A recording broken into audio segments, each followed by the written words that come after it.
Welcome everyone. Welcome to Automation Campus.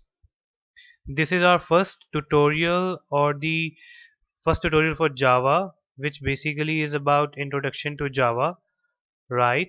And these tutorials are basically designed for the manual testers or the people who do not have much experience in the programming, right? Or those who are new to the Java, right? So basically in this tutorial in this particular tutorial we're going to cover how to set up Java on your system, right? Then we will see like how Java programs are written, right? So let's move on. Right. So it says that Java was developed in the early 90s by the Sun Microsystems, right? So basically, yeah, Java came back somewhere back in the early 90s, and it was developed by Sun Microsystems, but now it's been taken over by Oracle. So all sorts of new development or the new version that are coming up for Java, they are being handled by the Oracle systems, right? Now it says Java is a high level language, right? So basically when we say high level language, it basically implies that the working with this particular language has gone much easier, right? So because if we talk about the era when we used to use the languages like COBOL and Fortran, which were basically the low level languages, right? Or I should say the machine level languages, right? So what was the difference between the high level language and the low level language? The difference basically lies in the basically the ease of usage, right? Because in the earlier times, even to perform a very basic operation like adding, let's say, two numbers, right? For to perform that particular operation, we need to remember the hex code of the instructions, right? Which will actually add two numbers.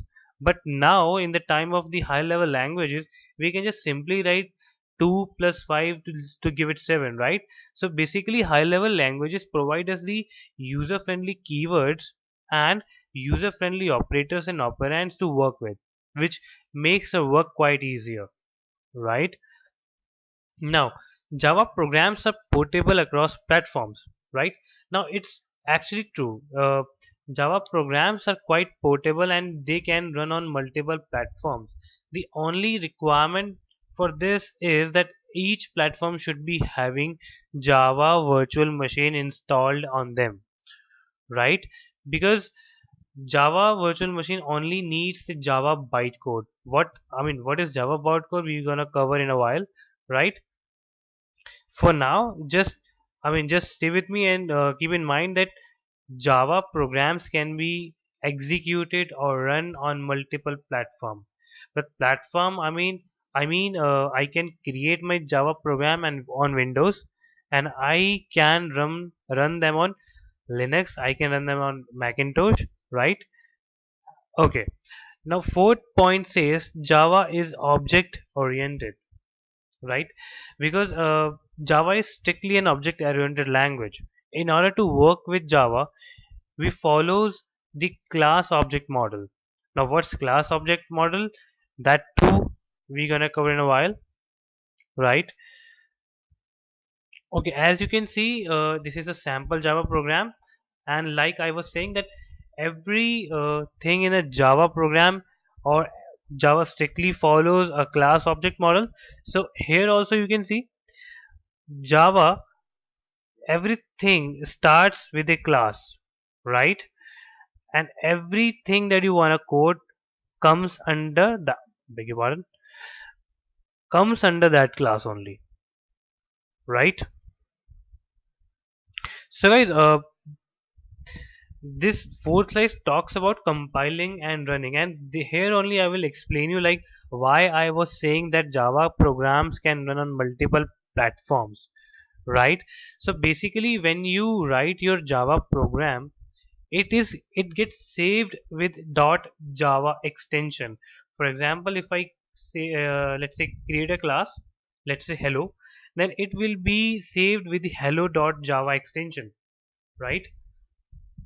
Now when the compiler compiles this hello.java class, right, it will create another file with the extension dot class, right? So when the compiler compiles hello.java, it will create another file which would be hello.class. Now this hello.class file actually contains the Java bytecode, right? Now JVM, right? Now JVM needs this Java bytecode to run the Java program, right? So like I said, if every platform or the platform I want to work with have JVM installed on them, I can actually install or run my program onto its system. So what I need to do is I have to simply provide that platform with the dot class file of that particular code, and JVM will execute that particular program, right? And this is the very basic program where we are trying to print hello world, right? As you can see, system.out.println, and then under that we are passing a string, right? So this will print hello world on console. We're gonna cover all of this in a while, right? but just to uh, but just to give you a quick start, like what all are the prerequisites to run a Java program, right? To start with, guys, we should be having like Java installed onto our system, right? How we can check that? Just go to the program files. Okay, first go to the C drive. Under that, go to the program files, right? Then there you'll be having a folder with the name Java. Click on Java. If you have JDK and JRE over there, then you have Java installed on your system, right? But in case if you don't have these two things on your system, then what do you need to do, right? Beg your pardon. Okay, just go to the google.com.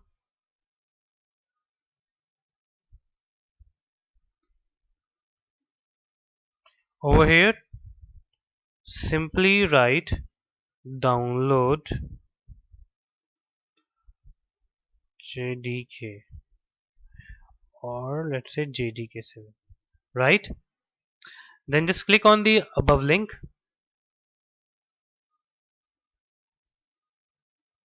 It's loading, right?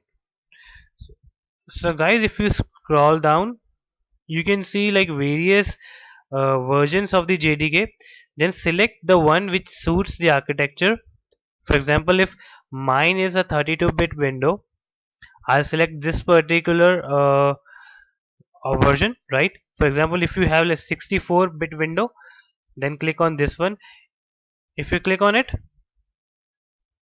just a second, I think I missed. Okay, okay. If you click on it,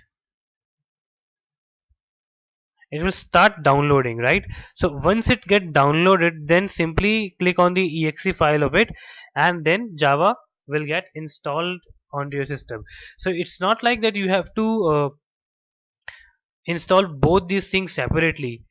It will get installed, or both of these things will get installed once you click on that exe file, right? Okay, now just to check if you have Java on your system, just simply go to the command prompt and type cmd, right? Over here type Java version, right? So it will give you something like this: Java version 1.7.055, right? Okay, so if you get a message like this, that means you have Java installed onto your system, right? Okay,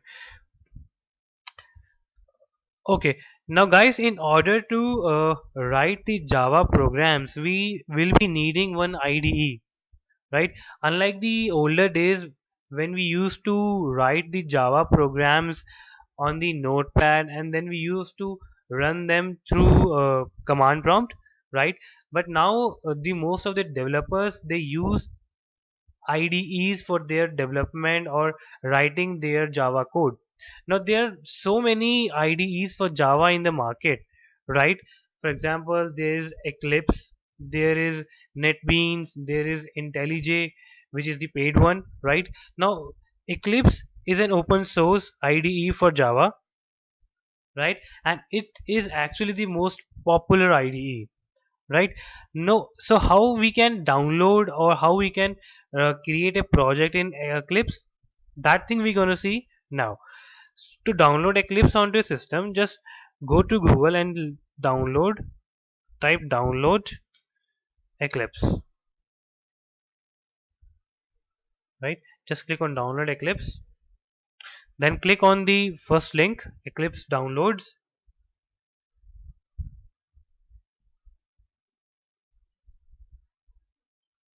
right? So as you can see, the Eclipse download page is appearing. Okay, now select this particular option, Eclipse IDE for Java EE developers, right? Just select the architecture of your Windows. If it's a 32-bit window, then select 32-bit, right? Then select the download link for this. So it's gonna come up in a while. Okay. So now it is has come up. Just save it on your system, right? So once it will get downloaded, you'll see something like this.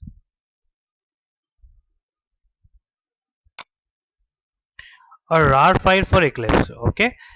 Extract it onto your system. This will give you a Eclipse folder, right? Just click on this Eclipse folder, and under that you see an icon like this. It is of type application. Just click on Eclipse and it will start to launch or open up,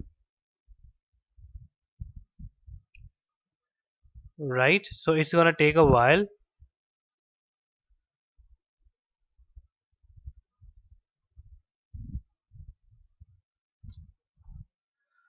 Come up.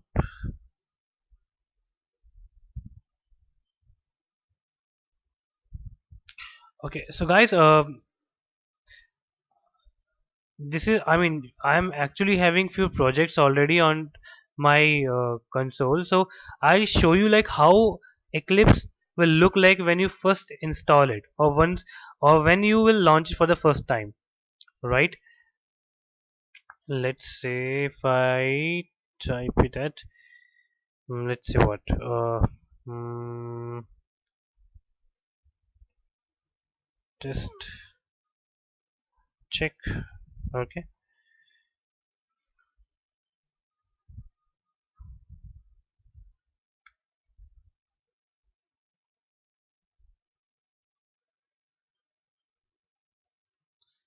it's gonna take a couple of minutes to launch.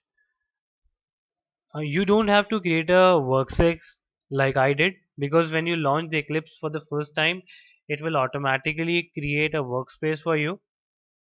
Okay, I did it so just to demonstrate that like how Eclipse will look like when you launch it for the first time. Okay, so when you launch Eclipse for the first time, you will see like a welcome page appearing up, right? So just close it. Okay, now in order to create a Java project, what we do, we go to the file, then go to the go new, okay, select the option project. Under that, select Java project and then click on next, right? So let me just give my project name as Java session 1, right? You can give any name of your choice. I'm just giving it Java session 1 for now.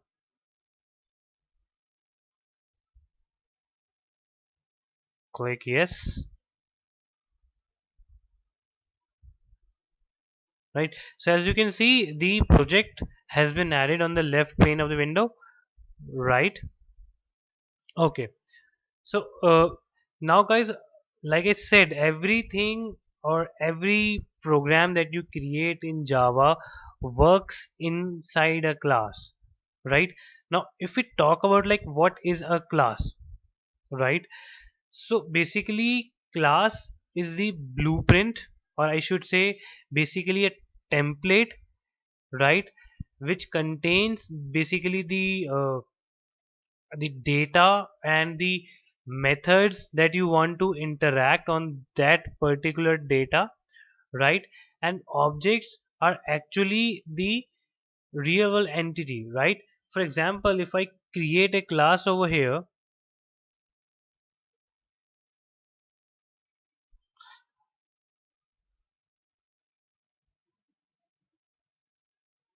it is asking me for a class. Okay, so let me just give it the class as sample class, or should I give it the name as, let's say the name as book. Okay, right. Okay, so as you can see guys, it has created a class with the name book, right? So now a book has few characteristics, right? Now like I was saying that a class is nothing but a template or a blueprint. Now I have created a template kind of a thing, book. Now when we talk about the object, now object of this book could be, let's say, a maths book, right, or a physics book, right? Now what are the features of a book, right? It can have a title, right?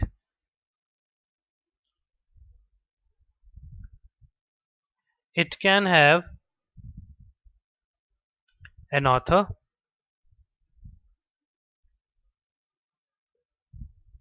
right? And let's say it can have a page count,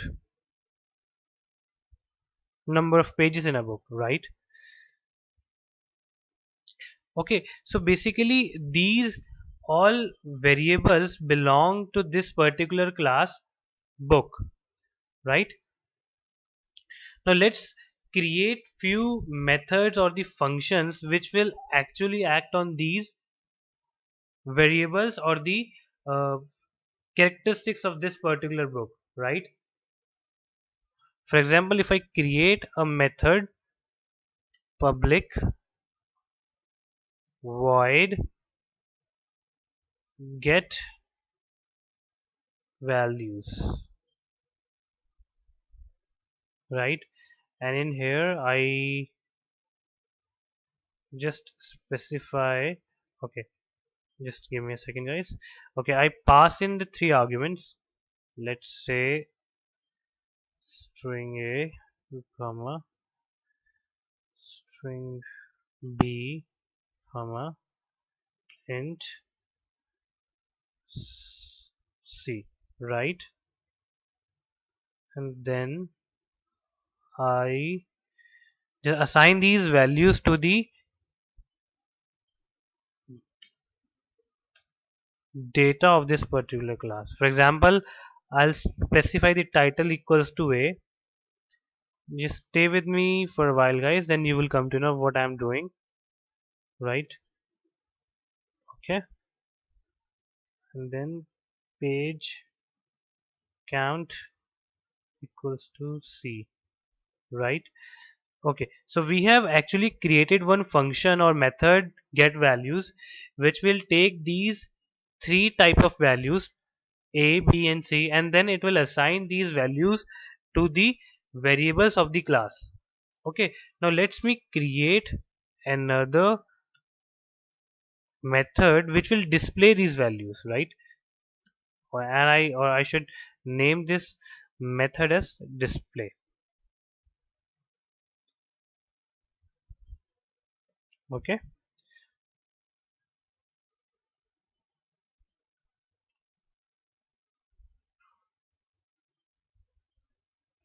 let me just type in like title is TITLE, right? Or just okay, so I'll type in The author is. What is the author? Right. And similarly, I'll type or print the number of pages. Beg your pardon. Number of pages,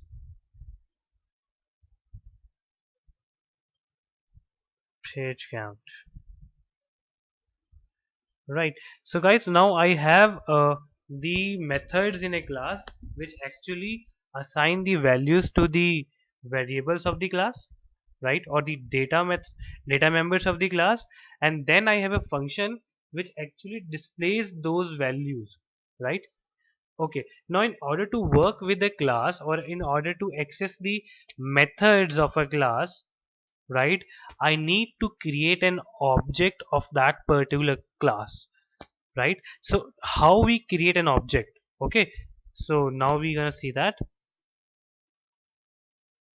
Okay, now in order to create an object, I'll type book, let's say, and I give the object name as math object is equals to new book, right? So guys, this is how you create, or I mean instantiate an object using the new keyword, right? Okay, then I select math obj dot. Now what all functions I have created for the class book, it will give me access to all those methods, right? I You can see it will have access to get values, right? Here's get values that I have just created over above in the class, right? So if I select get values and I specify the values as, let's say, title is mathematics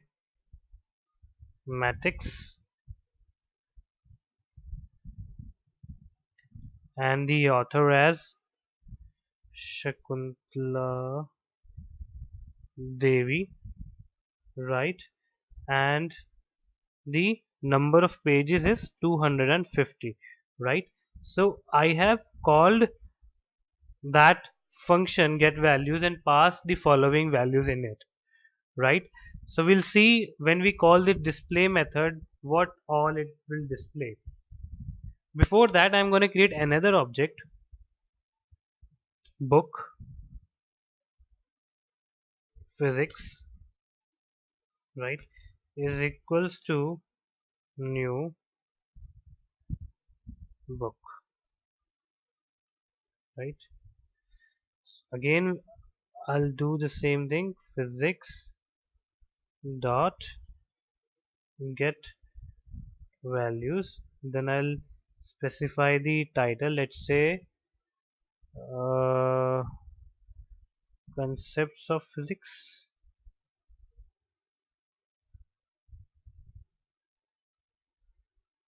right? And I specify the author name as, let's say, RC Verma, and the number of pages, let's say 800, right? So guys, I have now created two objects. One is the math obj and the other is physics. Now I'll show you like what was the purpose of creating two objects here. As you can see, I have one class, right, and it contains few data members, right, which are the title, author, and the page count, and it contains two functions or the methods, right? Now I have called get values using the two different objects and passing two different set of values with each object, right? For example, for math object I have used the values mathematics, Shakuntala Devi, and 250, while with physics I have used concept of physics, RC Verma, and 800. Now if I call display method using physics object, physics dot display. So let's see what it will display on the console, right? Let me just save it, and in order to run it, I'm gonna click this button, right? So it has given me title is concepts of physics, author is RC Verma, and number of pages is 800.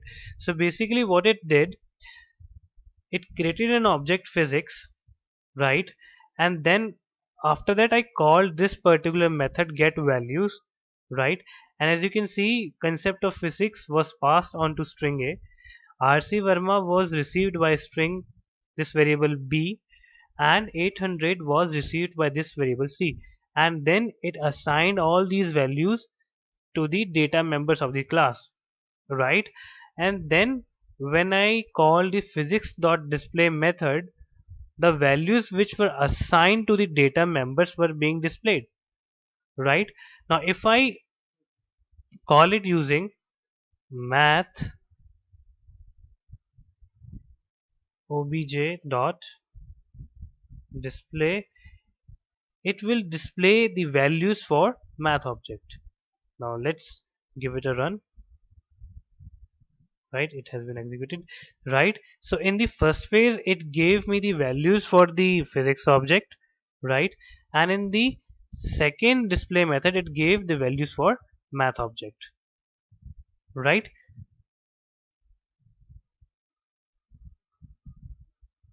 Okay, so guys, this was a quick introduction to the Java and how we program in Java using the classes and objects, right? So we're gonna explore more features of Java like conditioning, how to handle conditions, how to handle loops, how you can work with strings, exception handling, and all those things in the later modules, right? So thanks for watching this video. Take care.